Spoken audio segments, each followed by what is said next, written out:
আল্লাহ তাআলা দুনিয়ায় কোনো ব্যক্তির কোনো জিনিসকে ফাও নেন না, যদিও আল্লাহর হকের মধ্যে তার ইবাদত।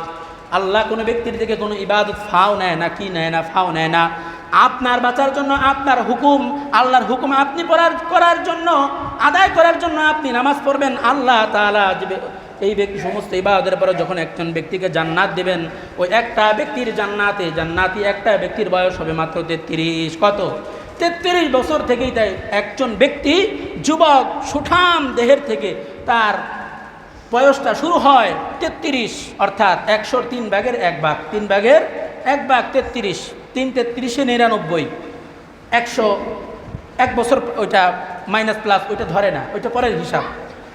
তো একজন ব্যক্তিকে যখন আল্লাহ তাআলা জান্নাত দিবে তার বয়সটা হবে 33 বছরের যুবক।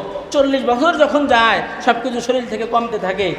আর আল্লাহর হিসাবে হলো যখন একজন ব্যক্তি জান্নাতে তার 40 বছর বয়স হবে, 40 বছর বয়সের পর থেকে তার যৌবন শক্তি আরও বাড়বে। বলেন না সুবহানাল্লাহ। তার যৌবন শক্তি আরও বাড়বে, দৈহিক শক্তি আরও বাড়বে, খাওয়ার রুচি আরও বাড়বে, চেহারার সৌন্দর্যতা আরও বাড়বে।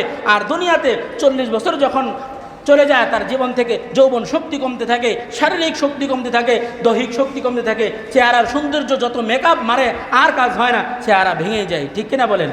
আল্লাহ তাআলা জান্নাতের ভিতরে একজনকে একটা ফল খেতে দিবেন, একটা ফল। এই ফলটা ভাঙলেও 70,000 টুকরা হবে। 70,000 টুকরার ভিতরে 70,000 রং, 70,000 স্বাদ। বলেন না সুবহানাল্লাহ।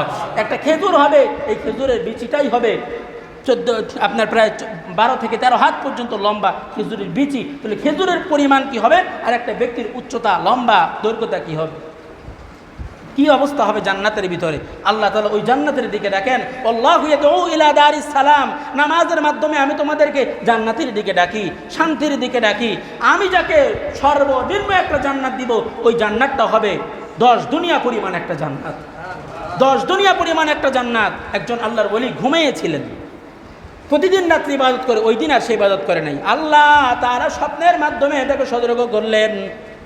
স্বপ্নের ভিতরে দেখে হুর এসে বলতেছে, ও আল্লাহর বান্দা, আজকে তুমি ঘুমাইলা, অথচ 500 বছর ধরে আল্লাহ তাআলা আমাকে সাজাইতেছেন শুধু তোমার অপেক্ষায়। শুধু তোমার অপেক্ষা আল্লাহ তাআলা আমাকে সাজাইতেছেন। এই হলো জান্নাতের অবস্থা। একটা পোশাকের এমন সৌন্দর্যতা হবে, পোশাকটা পরলে পোশাকের থেকে যেই পরিমাণ জিল আসবে, যেই পরিমাণ আলো, কয় সূর্যের আলো তার কাছে কিচ্ছু না। বলেন না সুবহানাল্লাহ। এজন্য আল্লাহ তাআলা যেই দিকে ডাকে, আমরা আলেম ওলামারা যেই দিকে আপনাদেরকে আহ্বান করে, ওই দিকে আসবেন, ওই আল্লাহর হুকুমের দিকে আসবেন। এই আল্লাহর হুকুমের ভিতরে আসলে দুনিয়াও কামিয়াবি, আখিরাতেও কামিয়াবি। আল্লাহ তাআলা আপনাকে আমাকে যা কিছু বললাম আর শুনলাম এর সিহহাতের উপরে আমল করার তৌফিক দান করেন। সকলে বলুন আমিন। ওয়া আখিরু দাওয়ানা আলহামদুলিল্লাহি রাব্বিল আলামিন। যারা সুন্নাত পড়েনি কবলার